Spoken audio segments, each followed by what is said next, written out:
सुप्रभात बच्चों।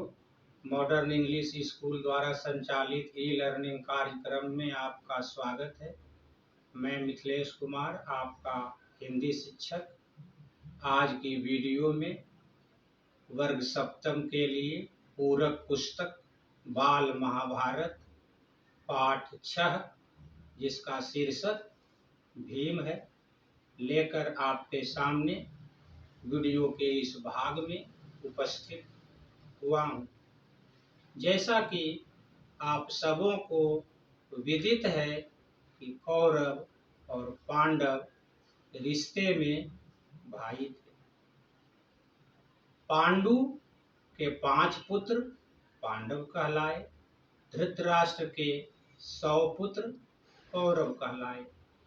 कौरव और पांडव बाल्यकाल में हस्तिनापुर में आराम से रह रहे थे।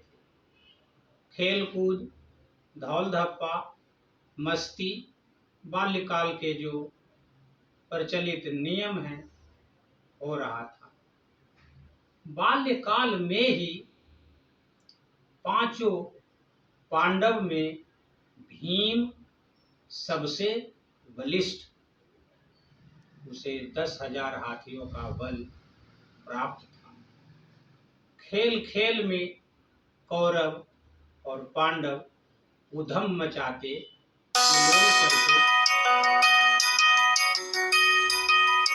किलोले करते, जिसमें भीम कौरव को परेशान करता। कौरव में दुर्योधन हमेशा इस बात से सशंकित रहता कि कहीं भीम आगे चलकर हमारे लिए कांटे न बने। वह भीम को अर्थात कहिए पांडव को हमेशा नीचा दिखाना चाहता था। कोई ऐसी योजना कुचक्र बनाने में कोई चूक नहीं करता था जिससे पांडव हतप्रभ हों। आगे चलकर कौरव और पांडव कृपाचार्य से विद्या ग्रहण करने पहुंचते हैं। अस्त्र विद्या के अलावा और अन्य विद्याएं भी सीखी। गुरुकुल में भी पांडव कौरव पर भारी पड़ने लगे। यह बात भी दुर्योधन को फूटी आंख न सुहाई। वह हमेशा सोचते रहते थे, क्या उपाय करूं कि भीम को मार डाला जाए। पांडव को नीचा दिखाने के क्रम में दुर्योधन ने एक दिन जल क्रीड़ा का आयोजन किया और पांडव को निमंत्रित किया गया। कौरव की योजना थी कि भीम को गंगा में डुबाकर मार डाला जाए। उसके उपरांत हस्तिनापुर पर कौरव का आधिपत्य साम्राज्य कायम हो जाएगा। यही हुआ। जल क्रीड़ा का आयोजन हुआ। पांडव को निमंत्रण भेजा गया। पांडव उस निमंत्रण में शरीक हुए। देर तक तैरने नहाने का कार्यक्रम चला। जब ये बुरी तरह थक गए, अर्थात कौरव और पांडव जब दोनों थक गए, तब जल से वे बाहर आए और भोजन का प्रबंध किया गया। सबों ने खाना खाया। तत्पश्चात विश्राम करने अपने अपने डेरे में गए। भोजन के समय दुर्योधन ने चाल पूर्वक छल से भीम के भोजन में विष डाल दिया।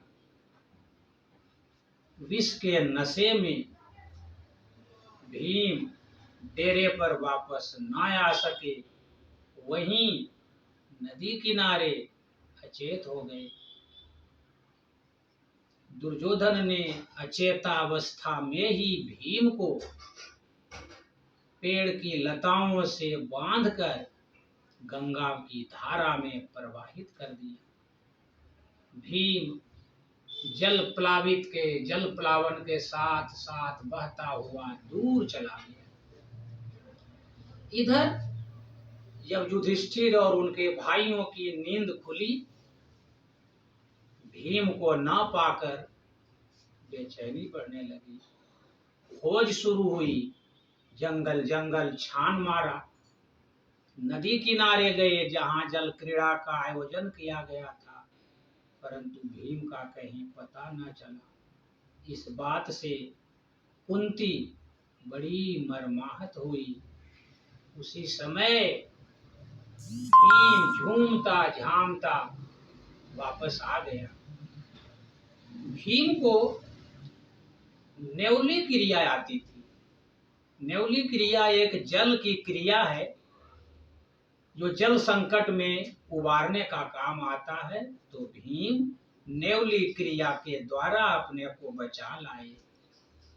परंतु इस घटना से कुंती सोचने लगी, उसके आगे आशंका झलकने लगी कि ये कुचक्र दुर्योधन का है, आगे क्या होगा।